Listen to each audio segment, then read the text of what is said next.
should know you can go where you wanna go. I can take you there. Wildest dreams, put some faith in me. Yeah. Take my hand to your fantasy.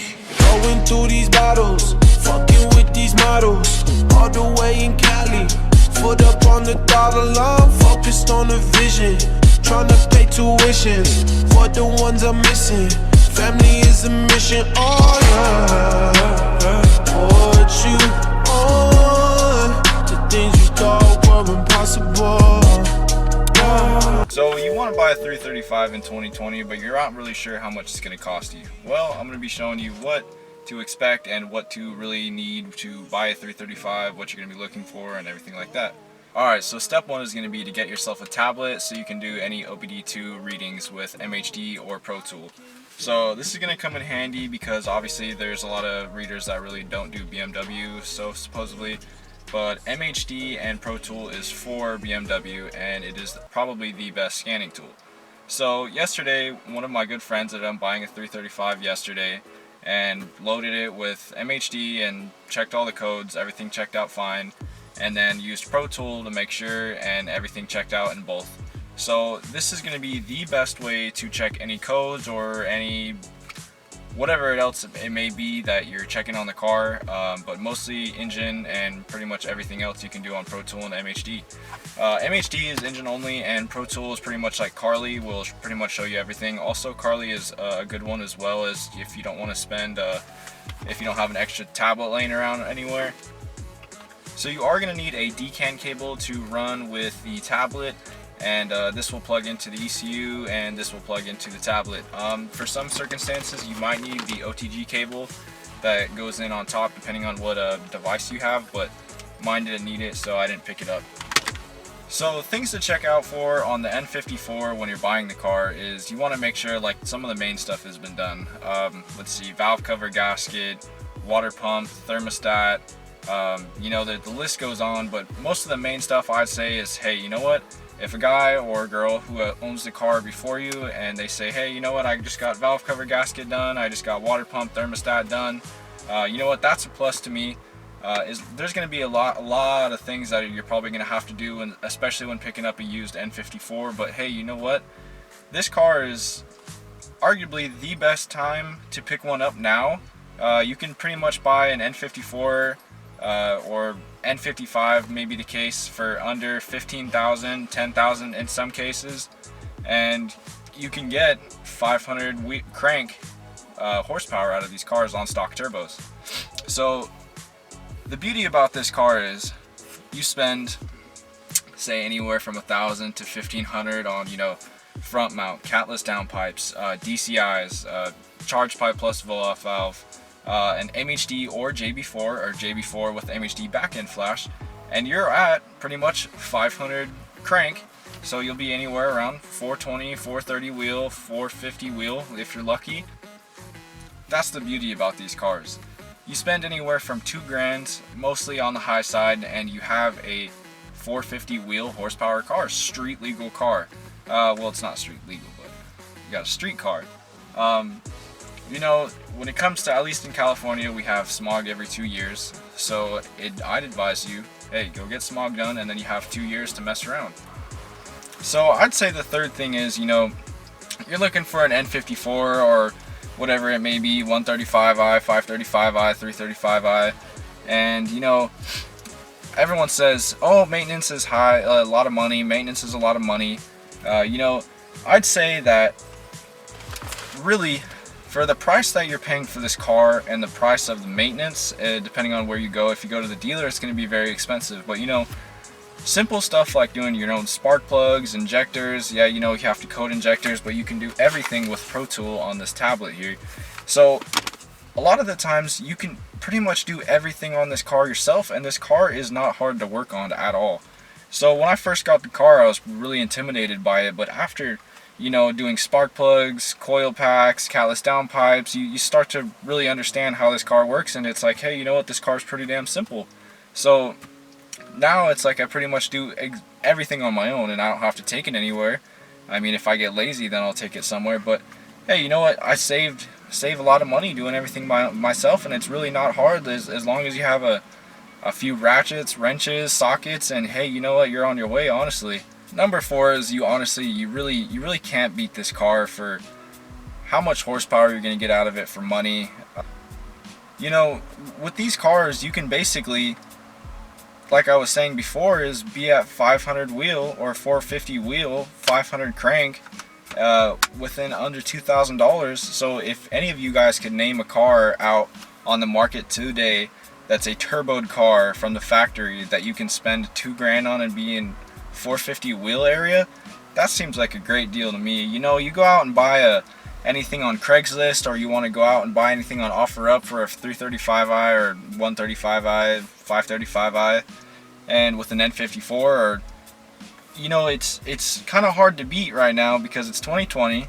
You know, money's a little bit tight, and everyone's looking to make some good gains. You have all the parts are relatively cheap, but now the only thing with these cars is if you're going to be taking it to someone, that's where the labor is going to get you. The labor is going to be very expensive. Like I was saying before, you know, you do everything yourself, and life is going to be a breeze with these cars. And these cars are so very simple, especially if you have a tablet with MHD or Pro Tool or whatever it may be on these to scan the OBD2 and read all the codes. Other than that, the code tells you what it is. You fix it, clear it, there you go. Like I'm saying, you go out and spend anywhere under 10 grand for a car for an N54, and you spend around $2,000 and you have a 500 horsepower car, and you know, you really can't beat that, like I'm saying. So you know, these cars are a love-hate relationship, at least with me. I've had its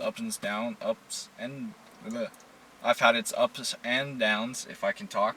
But you know, you really can't beat this car, in my opinion. It's honestly a great car, and I highly encourage anyone to go out there and get one. And you know, they're pretty cheap on the market right now, and you can basically do whatever you want, just like another other car. BMW parts aren't very expensive, like I've been saying. It's just you know, if you want to take it to a shop and have them do it, then it's going to get a little bit pricey. But even at that, I'd say, you know, you have people that are like, oh, BMW is so expensive, but new BMWs are expensive. But I have a 2008. Its parts are very cheap, and they're easily accessible now. And other than that, these cars are a great car. Honestly, I do believe that. So one of the things with these cars is do not run a Cobb tune on these cars.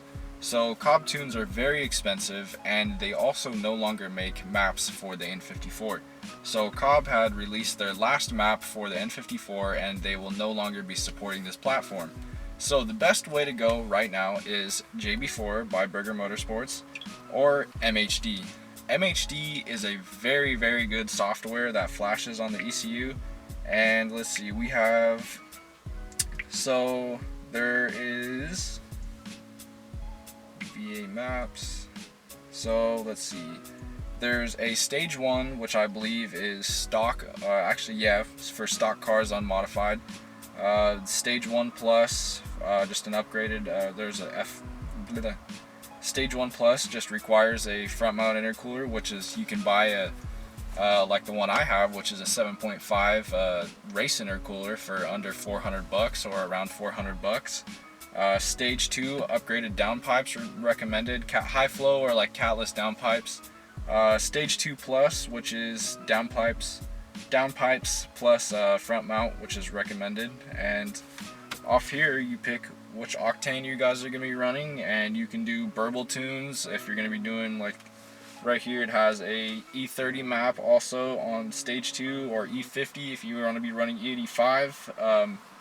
So you know, you can also flash back to stock once you're done with it, or whatever it may be. You're going to smog and you want to get rid of the MHD, which you probably should. Flash back to stock, it's free.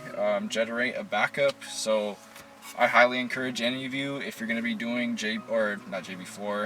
MHD, to create a backup map when you first flash your car, so it says everything's stock, and then if in case anything goes wrong with flashing the car, hey, you know what, you have a backup map to go to. The cool part is with MHD you can also have a custom map here. So all you have to do is you have someone like Wedge Performance or Pure Evil Tuning create you a map and you flash it with MHD. So you would go to flash a custom map, and right in here you would be given a file from whoever you go for, or you'd be given a file from whoever your tuner is, and you flash the car just like that. And that's as easy as a custom tune will be for this car, honestly. You know, MHD has great off-the-shelf maps. I know a lot of cars that run MHD Stage 2 Plus, and they are very fast cars. I mean, honestly, like, the MHD is a very safe or a very great platform to go. But if I was, the way I have done it in my car, I have my car set up is it's on a JB4, which JB4 is only a boost controller, but also has a lot of safety features and a lot of features that I personally like. You know, if you overboost, it kicks you down to map 4 and it says, hey, you know what, something went wrong, you can't drive the car anymore. That's just the safety features I like. So the cool part is about MHD and JB4 is that they're compatible together. So you can actually run a MHD backend flash on JB4. So JB4 is mostly, like I just said, is just a boost controller, doesn't change timing, doesn't change fuel trims, pretty much none of that, and MHD does. So when you have JB4 and MHD working together, your car is going to be running great. So when you start to put aftermarket parts on your car, the best thing you're going to do is put a tune on it. So what you're going to want to do is not just a JB4, because that's either just upping boost, or map 1 I believe is 13.5, and then map 2 is I believe 14.5 or 15.5, don't quote me on that. But with MHD, it's actually going to crank up the boost a little bit more on map 1 or 2, whatever it may be. And you can also run a mixture of E85 in your car. So to anyone that's actually looking to buy a 335i or 135i, 535i, I would highly recommend you to buy this car. Now, I don't rep BMW, and cars do have their problems, but as far as I've owned the car, my car has currently 48,000 miles on it for a 2008, and I am in love with this car. You can't really beat this car, like I've said, and honestly, if I had to do it again, I would buy this car again. I really would. So I want to thank you guys for watching the video, and take care. Later, guys.